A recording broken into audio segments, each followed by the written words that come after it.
In the eyes of Trump White House insider and criminal justice reform champion Brooke Rollins, what's it like to work for President Trump? What exactly is the Office of American Innovation, the White House office she directs? How exactly was it that the landmark bipartisan legislation, the First Step Act, was passed when similar past efforts at prison reform had failed? And what does Brooke make of the recent attacks leveled at President Trump, his administration, and his supporters? This is American Thought Leaders, and I'm Jekielek. Today we sit down with Brooke Rollins, assistant to President Donald Trump and director of the Office of American Innovation. Prior to joining the Trump administration, she was president of the Texas Public Policy Foundation, a free market think tank. We discussed the achievements and policy proposals of the Trump administration to reform criminal justice, immigration, environmental policy, and healthcare. And Brooke, a mother of four, offers her insider view of working in the Trump White House as they strive towards, in her eyes, bringing prosperity to all Americans. Brooke Rollins, wonderful to have you on American Thought Leaders.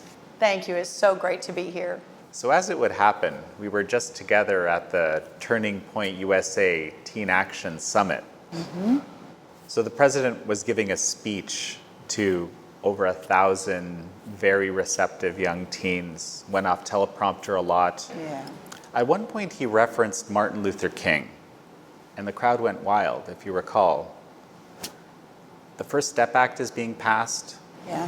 We're seeing 3,000 inmates just recently out back with their families as a result, disproportionately positive for the Black American community. I'm thinking to myself, how can a president who is doing these things, who's being this way, be considered by some as being racist?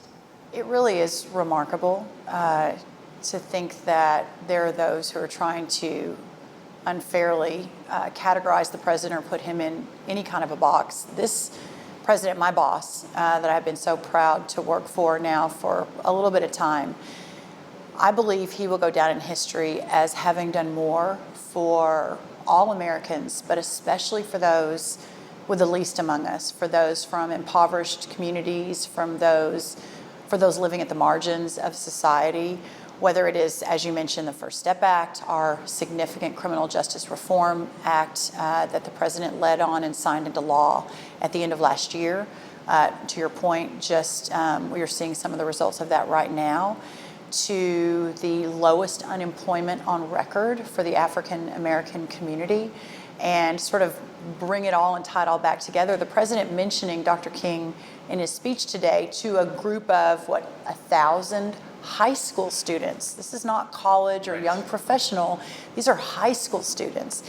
And so for the president to mention Martin Luther King and for the room to erupt and jump to their feet, I think it tells a larger story that the work that's happening in this administration that is lifting all Americans, but especially those who need it the most, to a real shot at the American dream. Again, whether it's jobs, criminal justice reform, workforce, or fight for school choice, across every category, what I think this man is doing to really help for the first time these communities that have been promised and promised and promised, but have seen no improvements in their situations, now they see it.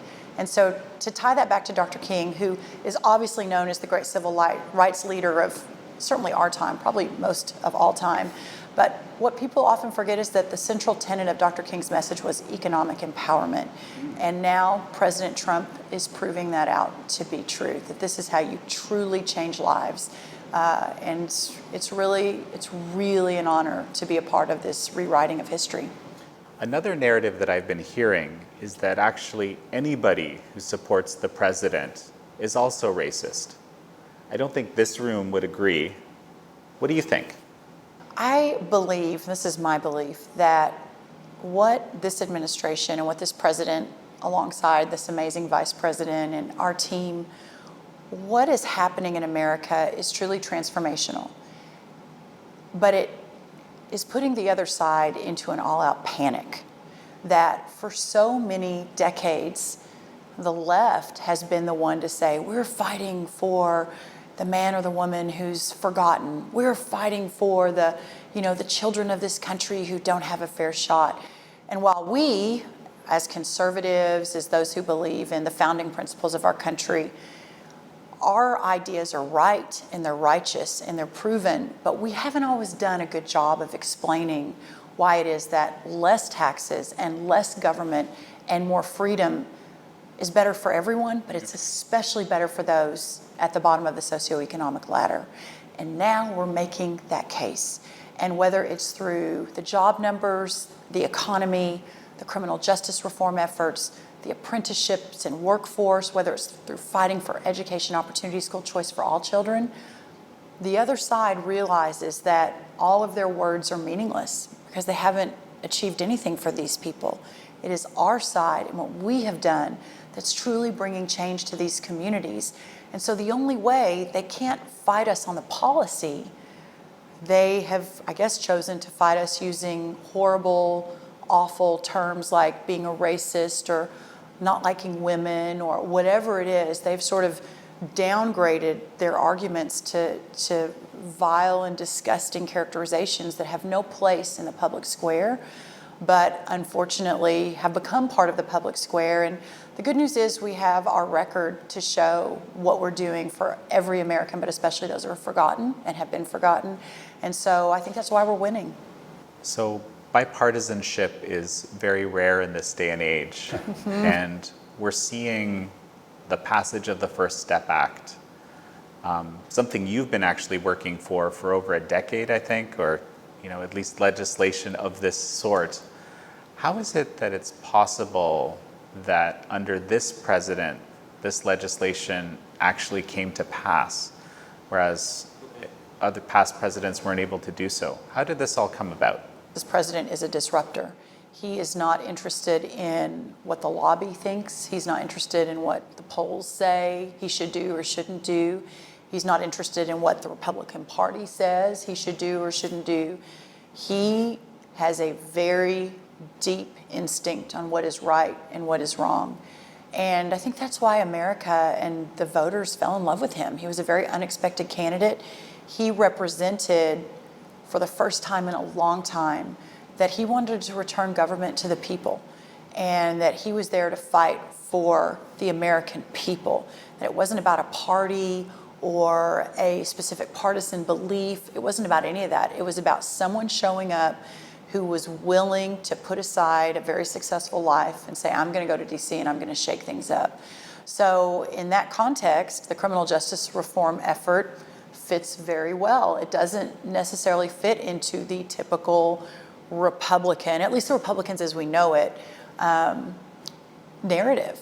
But what we realized in Texas, my home state, more than a decade ago, was that America has it all wrong on criminal justice, that we have 4% of the world's population, but 25% of the world's incarcerated. Right, I've heard that. So when you look at that and you think, not just the families that are torn apart, not just the communities that are torn apart, but the actual man or woman who is serving that time, many of them nonviolent, low-level drug users, is warehousing them in a cell the best way to help society, to help families, to help communities, to help the taxpayer. And look at how expensive it is to even put these people in prison.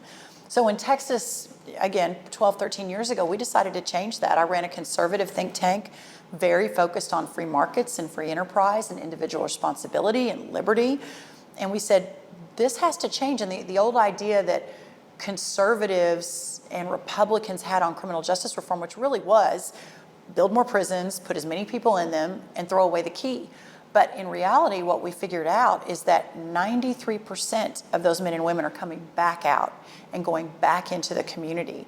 And so what are we doing as a society to make sure that they're ready for that? And when they go back and they get a second chance, which I think America is a country of second chances, that they have the tools they need to succeed. Right. And so in Texas, we closed prisons. We closed 8 prisons over 10 years, which was amazing when you think about our population had exploded because of our job market. Closed 8 adult prisons, closed 11 juvenile facilities, and instead redirected a lot of that money into rehabilitation and drug courts and into the veteran community, which is a large part of the prison population. And in that time, our crime rate decreased 30%. So it actually worked. And that's the great thing too about this country, the laboratories of democracy, that the federal government can sort of see what the states are doing and say, you know what, that's pretty good. We want to do that. Texas was first. Georgia, I think, was second. Kentucky, a lot of the red states began to follow what we did in Texas. And so then when I joined the administration, decided, there were several here that were already very leaned into the issue, but bringing that, sort of that wealth of information and the understanding of how to get this sort of thing done, the president really leaned in and decided that it was something Barack Obama was unable to do, something that presidents previous to President Obama had been unable to do. We worked with Democrats, we worked with Republicans. Again, one of the great untold stories of this administration is that there have been significant bipartisan wins, and this may be the very top one, but I think there's still so much more we can do together and work together. And every day I have on the phone with Democratic leaders, with elected Democrats that people just don't know about, that this White House is working overtime to make sure we really work with everyone out there that's willing to come alongside us and help move this country forward. So at the White House, you're the director of the Office of American Innovation, basically set up to deal with some of society's most intractable problems. Is that right? Yeah. Right. Mm-hmm. So can you give me a sense of how the administration actually approaches such things? You know, it is I say there are many unexpected blessings of working for Donald Trump. I expected when I joined to be able to help rewrite this country's history in the way that it was intended, that I think most Americans believed that we were moving in the wrong direction. So this disruptor comes along, he's elected very unexpectedly, and he comes in the White House just ready to change everything. So that was a big part of my expectation, was that we would have the chance, and that has certainly come true. But what I didn't necessarily expect was how joyful it would be. And I think so much of that joy comes from everyone I work with every day, whether it's the president, the vice president, Ivanka Trump, who is extraordinary, her husband Jared Kushner, who is equally as extraordinary, my friend Kellyanne Conway of 20 years, you know, all these names that you hear and you see, and often the left demonizes and, you know, caricatures in a way that is, you know, to some people pretty funny, but so unfair, because this group of this team of people are coming in every single day fighting for this country.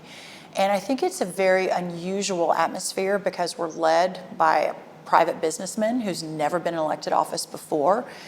Our number two in charge, the vice president, was a governor of a state and a CEO of a very successful state. And the rest of us, just like the founding fathers intended, have left our farm, come to Washington to serve for a couple of years, and are going back to our farm. And that is a very different mindset than most other presidencies and most other administrations. So on the innovation front, it really is about what can we do in our finite amount of time to fundamentally change the direction of the United States of America to assure that every man, woman, and child has a real shot at the American dream. And so the innovation piece of that is when we, for example, on immigration, which is another big issue I work on, when we decided, the president said, you know, that the border and securing the border is very important and continues to be his priority. But how do we actually fix the system? Right? It's more than building a wall, and it's more than hiring more people to staff the border. That's a priority. But clearly the system is so broken and so dysfunctional. And when we began to look at it, we realized typical Washington was like a layer of paint over a layer of paint over a layer of paint over a layer of paint. And instead of saying, all right, well, what's the next layer of paint look like? We decided to take all the paint off and just start from scratch. What does an immigration system look like from ground zero? How do we rebuild it? How do we build it from scratch? And I don't think any other president or any other administration would be willing to take that sort of a risk, because it's risky. What we're doing in terms of rethinking everything and going outside the box on everything, most politicians would be very nervous about. This president, this is exactly why he's here, exactly what he wants to do, and we'll have 6 more years to do it, but that's not that much time. So while we're here, we're swinging for the fences every single day. So on the immigration side, this administration is being accused of concentration camps at the border, of being anti-immigration. These are the kinds of things I'm hearing in a lot of media. But I'm hearing something very different from you. Mm-hmm. It's really, again, to our previous conversation where we talked about how they're not beating us on the policy, so they're resorting to name calling. And interestingly, the concentration camps, the term that they're using, were all built under a prior administration. We didn't even build those, but the pictures in the media and the narrative in the media, again, is geared toward trying to persuade Americans that we're not here fighting for them and that we're, horrible, vile people, is just wrong. But this is why I love this country so much, and I'm so grateful in many ways for the social media that's out there and programs like yours, because the fact that this president's approval rating is higher, almost 15 points higher than Ronald Reagan's was at this point in his first term, is higher in many ways than many of our other previous presidents in the wake of this unmitigated attack. It means that we're getting our message out. And while if you watch certain news broadcasts or read certain newspapers, people understand that what they're reporting is not entirely true. And so the president being able to talk directly to the American people, which he does a lot through tweeting or through social media accounts, or even the amount he engages with the press when he's getting on and off Marine One, during cabinet meetings. People talk about they've never seen anything like this. And I sit back and watch him answer their questions, most of them unfair, untrue, slanted, biased from the beginning. And I see him sort of looking right past the reporter and talking right to the American people. And he refuses to give up. I think a lot of other men or women in his spot would just be so tired of it and beaten down. And for President Trump, it almost gives him more conviction to keep fighting and to keep talking directly to the American people. So, Brooke, everyone agrees, I think, that there is a humanitarian crisis at the border. What's the quickest way to fix this? It is a very difficult issue. And you think that for the mom or the dad, I have 4 small children who are living in countries where the economic conditions are unbearable and there's no shot for a better life for their children. And they think that if they make this treacherous journey north, and they've been sold a bill of goods, that they actually may have a real shot, that you sort of see the incentives, the false incentives that are currently in the system. But we really, as leaders, both Republican and Democrat, have got to come together to solve this. It's a very difficult issue, but to solve it, we just need to make sure that we have the right boots on the ground, that the right message is getting out. The numbers are astonishing. 100,000 people were apprehended trying to come across the border in 1 month. 100,000, and those are who were apprehended. I don't even know what the larger number is, and that would have just been a hypothetical or a guess to begin with. But there's something happening where society is breaking down so much south of us, and really it's past Mexico. It's really into the countries of Guatemala, Honduras, and El Salvador, but really making sure that America is seen as a safe, secure, fair system where if you get into a caravan and you pay someone $5,000, you're not going to get into this country.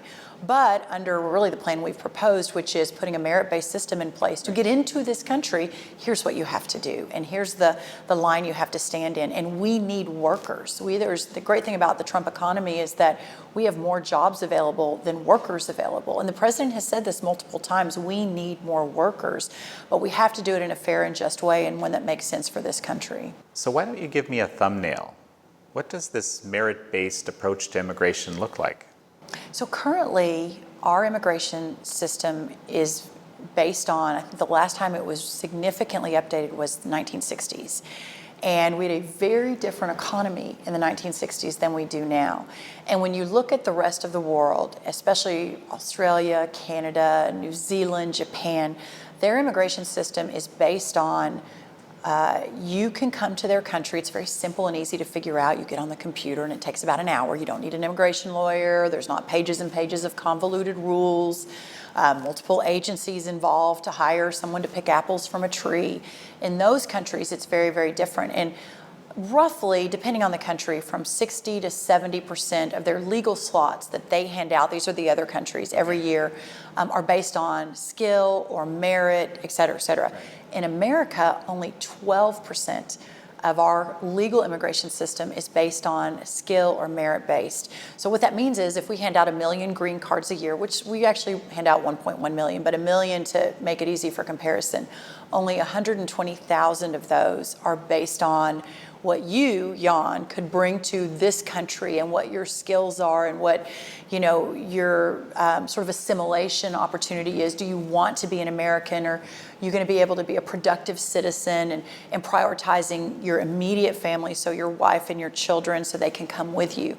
Currently, we have a system that's based on what's called family migration. So about 660,000 of those green cards are set aside for the extended family. This is the current system in America. So what happens is brothers and cousins and sisters and aunts and uncles are able to come across and have priority over those who want to come to America to be an American citizen and to produce and provide for this country.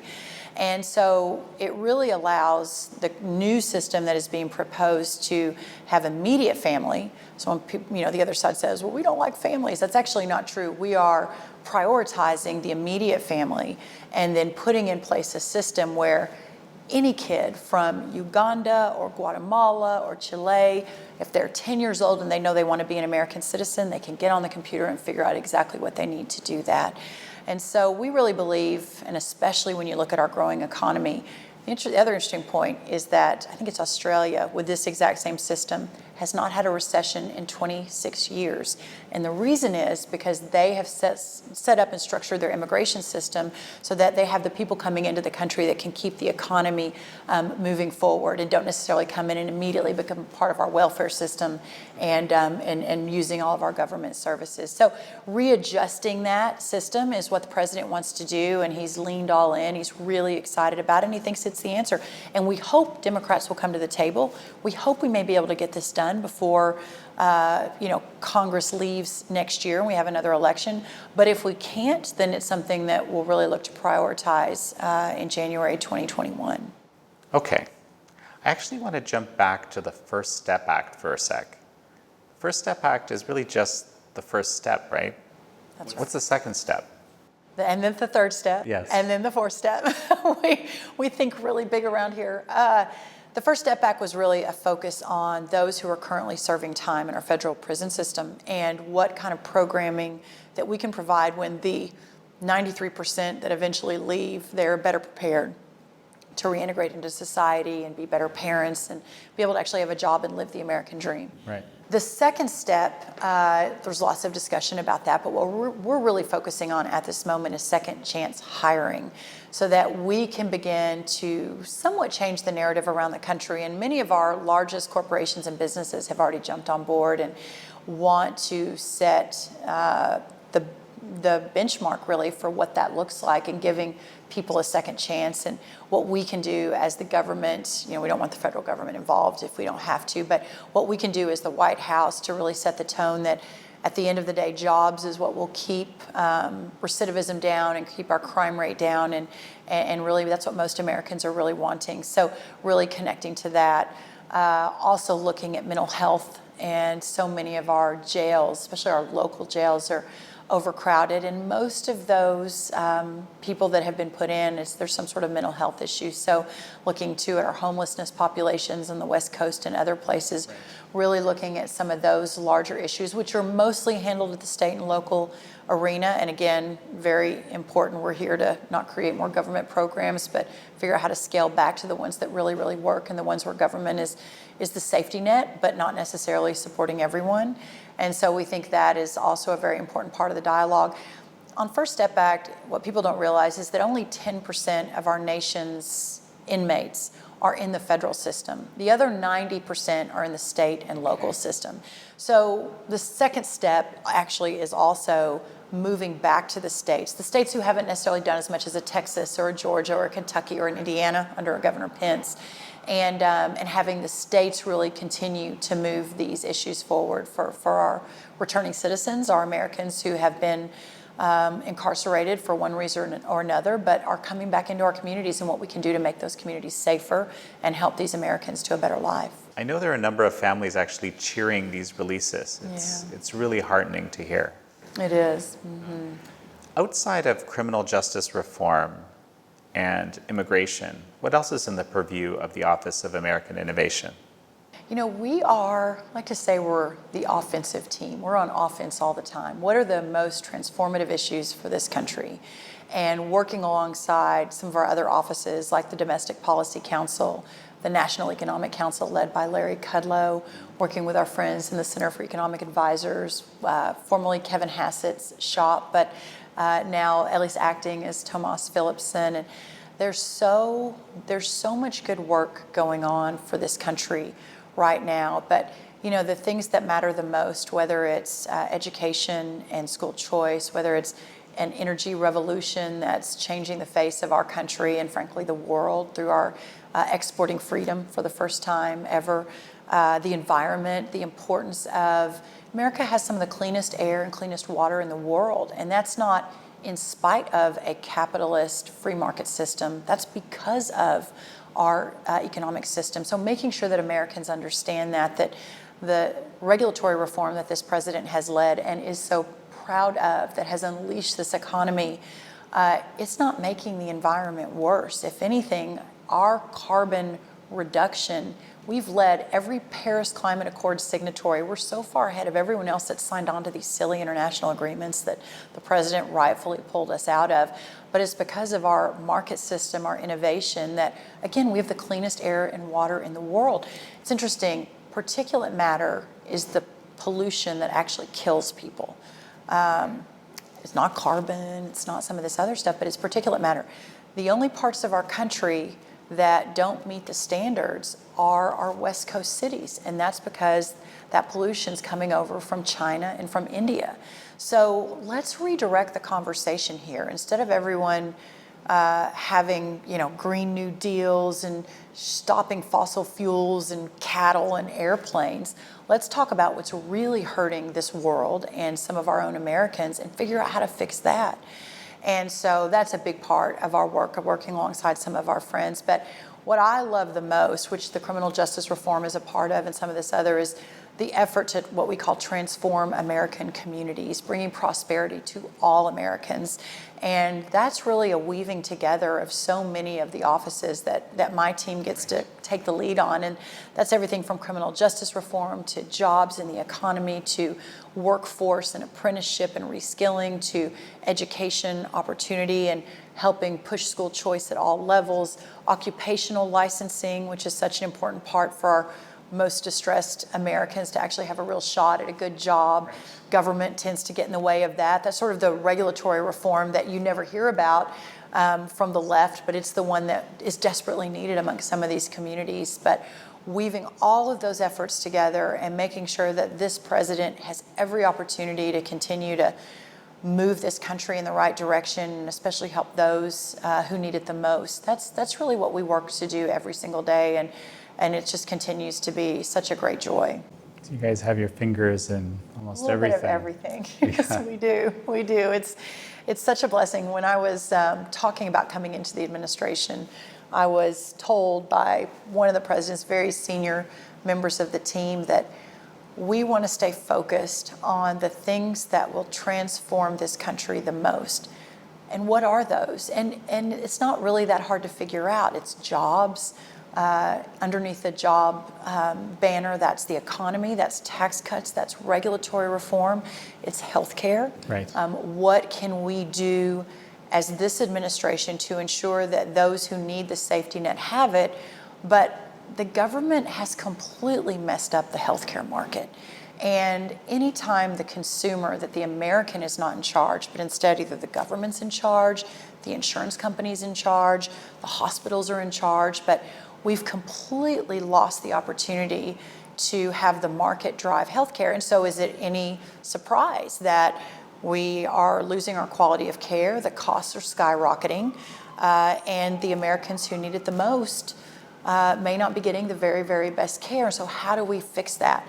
the idea that you put everyone into the government program, which is the Medicare for all, socialized medicine, that pretty much everyone on the left has signed up for, you really want the government to decide what kind of healthcare you need, when your life should end, what that looks like.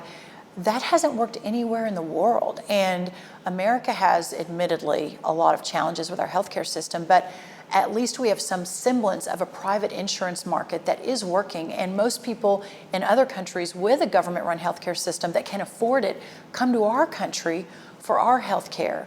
So that's going to be a pretty rigorous debate, I think, moving forward over the next year and a half, because making the case to the American people that socialized medicine is not what we want, it isn't what we deserve, and it doesn't work anywhere in the world, just as socialism hasn't. But it is, has some traction amongst those on the left and those who are considering themselves Democrats. And I think we just have to do a better job of explaining why that's not the answer. So a little bit of everything to answer your question. So explain this to me a little more. I'm Canadian. A lot of people are saying that the Canadian system is better than the American system. What makes you think differently? Well, I think, without being a complete expert in healthcare and more of a generalist, my understanding is that in America we have the most innovation, we have the most breakthrough technologies, that almost every significant breakthrough on healthcare that the world has seen has come from this country. And that's probably true of almost every industry, but certainly of healthcare. And while Obamacare, interestingly, was about insuring the uninsured and moving large segments of our middle class into a government-run program, that government-run program was Medicaid, which is different from Medicare, Medicaid, and that is bankrupting every single state. In Texas, at one point, only 3 of 10 doctors accepted it. And so what we believe and what we have seen is that any time the government is running anything, it will not be as efficient, as effective, or patient-focused as one that the private industries are running. So that's what we're really focused on, and really healthcare freedom to allow Americans to have the opportunity. And so Medicare, for example, a lot of people really like it. They want to keep it, but what we don't want to do is move the entire country into that sort of a system, because it just hasn't proven itself out. Okay, I'm going to switch gears a little bit here. I was actually talking with one of your interns a little bit earlier, We and love she our was, interns. yeah, well, that's what she said, and she told me that working at the White House here with you was like being part of a big family. It was really interesting to me that she volunteered that without being asked. Can you speak to that a little bit? I was having a conversation a couple of days ago with the president. I said, I hope you can fully comprehend the amount of respect and love that these people have for each other that are working for you and for this country.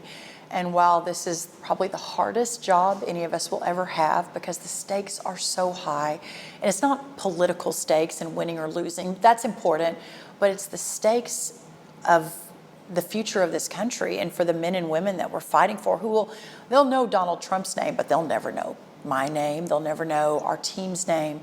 But that sort of high stakes, every decision we make, we know has an effect on the future of America. And so that could lead one to think that this is a very high stress, very high anxiety, people are mean to each other, very territorial. And I have found it to be exactly the opposite. I have found it to be an environment where everyone truly wants what's best, and everyone truly respects and loves each other. And even though there are disagreements, and maybe too, this is a little bit of working for this president, because anytime there are major policy disagreements, we just go to him, and he wants to hear us debate, he wants to listen, and he wants to learn, and then he makes a decision, and we're all sort of back off to the races. And I love that about him, and I think unexpectedly, probably to a lot of people, what that has fostered is a really positive work environment. And I think too, our senior team includes amazing women like Ivanka Trump with 3 small children. Mercedes Schlapp just left our team, but was here for a couple years. I think you were talking to her. Yeah, I just interviewed her yesterday, yeah. 5 girls, 5 children. Kellyanne Conway, another one of our senior team women, has 4 children. I have 4 small children. Sarah Sanders recently left. She has 3. Stephanie Grisham came in. I don't know that there has been another president with this senior of a team that has so many working moms. And we gather together a lot and just talk about how great this whole team is, how great the environment is, that we wish America could know that there is no one who's been more supportive of us and doing our very, very best for this president and for this country than the president and truly the vice president too, and their families. It is a remarkable place to work. People say, how do you describe it in one word? And often they'll think I'm going to say hard or stressful, and I say magic. It's magical to be able to be here at this point in time and work for this leader.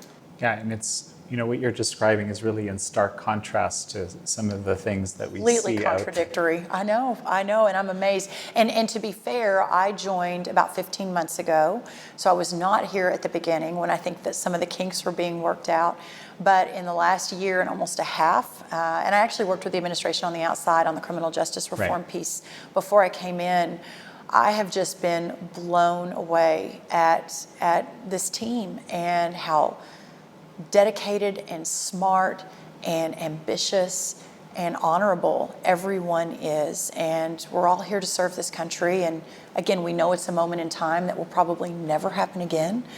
There will probably never be a Donald Trump or someone like him that is president. He was such an anomaly, but I hope that there is, and I would pray that there would be. But this is just a magical moment in this country's history, and I think that history will judge it in that way and look back at this man and this team of people and see the good that was done for all Americans, but especially those living, African Americans, Hispanics, our disabled community, our veteran community. What was done for those who have long been forgotten is historic.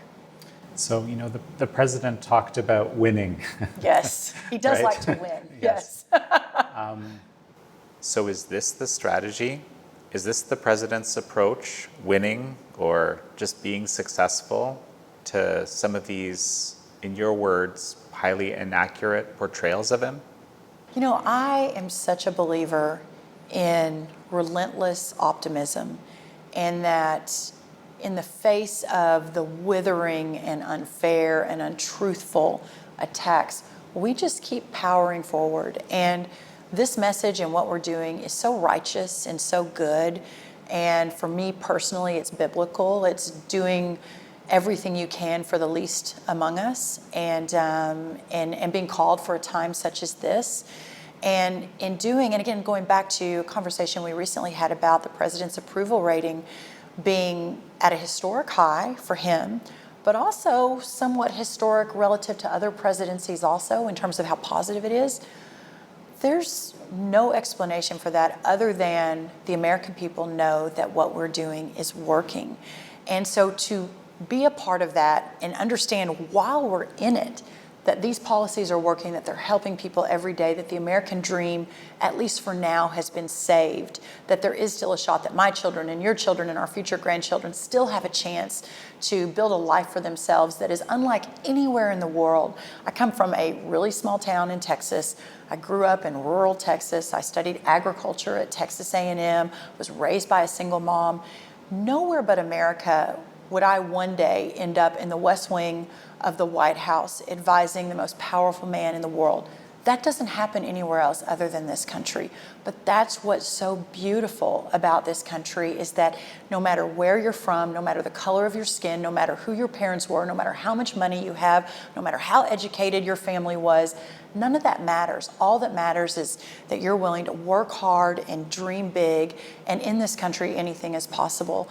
And so sort of that relentless optimism and the beautiful part of the United States of America and what this president has meant in bringing it back I think that's the story that has to be told. I think it is being told, and I think most Americans understand that that's what we're doing here. Brooke, such a pleasure to have you on the show. Thank you so much. It's my honor to do it. Thank you.